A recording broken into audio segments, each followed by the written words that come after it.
ஓம் அமிர்தேஸ்வரி நமக. ஓம் நம சிவாயா. இன்னைக்கு டே 17. நம்மளுடைய குருவான ஸ்ரீமத் அமிர்தானந்தமயி தேவி அம்மாவுக்கு எதற்காக நம்ம தேங்க் பண்ண போறோம் அப்படின்னா, அம்மாவுடைய தியாகத்திற்கு. ஒரு பிரம்மச்சாரி இப்போ நான் போயிருந்த போது சொன்னாங்க, அம்மாவை எல்லாரும் அன்பின் வடிவம்னு சொல்லுவாங்களாம். ஆனால் அந்த பிரம்மச்சாரி கண்ணுக்கு அம்மா தியாகத்தின் வடிவம் அப்படின்னு தோணுமா. ஏன்னா காலையில் இப்போ தரிசனம் கொடுக்க ஆரம்பிக்கிறாங்க அப்படின்னா அது 24 மணி நேரம் 48 மணி நேரம் ஆனால் கூட எல்லாருக்கும் தரிசனம் கொடுத்ததுக்கு அப்புறம்தான் அம்மா அந்த இடத்த விட்டு வெளில போவாங்களாம். நான் கூட பார்த்துருக்கேன், கரூரில் கூட நான் அம்மா கூட நின்று அந்த தரிசனம் எல்லாருக்கும் சப்போர்ட் பண்ணி சேவை செய்யும் போது அம்மா கடைசியாக நைட்டு ஆரம்பித்தாங்க.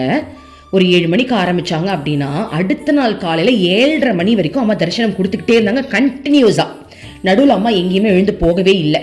அப்போது கரெக்டாக 7:30 மணிக்கு முடியுது. அப்பையும் அம்மா என்ன பண்ணுறாங்கன்னா எழுந்து நின்று தரிசனம் கிட்டுச்சா, எல்லாருக்கும் தரிசனம் கிடைச்சிச்சா அப்படின்னு நின்று கேட்டாங்க.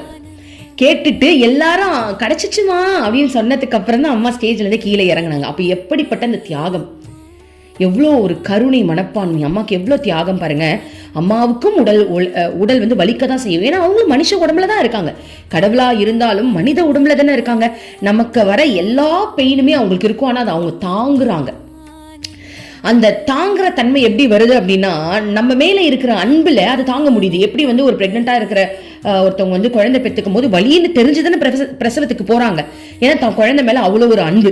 அந்த மாதிரி இறைவன் ஒருத்தர் 2 பேரை பெக்கல, இங்க இருக்கிற எல்லா ஆத்மாவும் இறைவனுக்கு சொந்தம். நம்மளுடைய சத்குருவான ஸ்ரீமத் அமிர்தானந்தமயி தேவிக்கு சொந்தம். அப்ப அப்படிப்பட்ட அம்மா ஒவ்வொரு குழந்தையையும் தன்னை தேடி வரும்போது அவங்களை கட்டி பிடிக்கும் போது உடம்பு வலிச்சாலும் சரி அப்படின்னு நமக்கு அந்த தரிசனம் கொடுக்குறாங்க இல்லையா. ஸோ அந்த தியாக உள்ளத்திற்கு அம்மா உங்களுக்கு கோடான கோடி நன்றிகள் அம்மா. ஸோ தியாகம் அப்படின்றது வெறும் தரிசனத்தை மட்டும் செய்யறாது. அம்மா தன்னை நரகத்தில் வச்சுக்கிட்டு தன்னுடைய பக்தர்களை சொர்க்கத்தில் வாழ வைக்க கூட ஆசைப்படுவாங்க. நம்மளுடைய கர்மாவை அம்மா எடுத்துப்பாங்களாம்.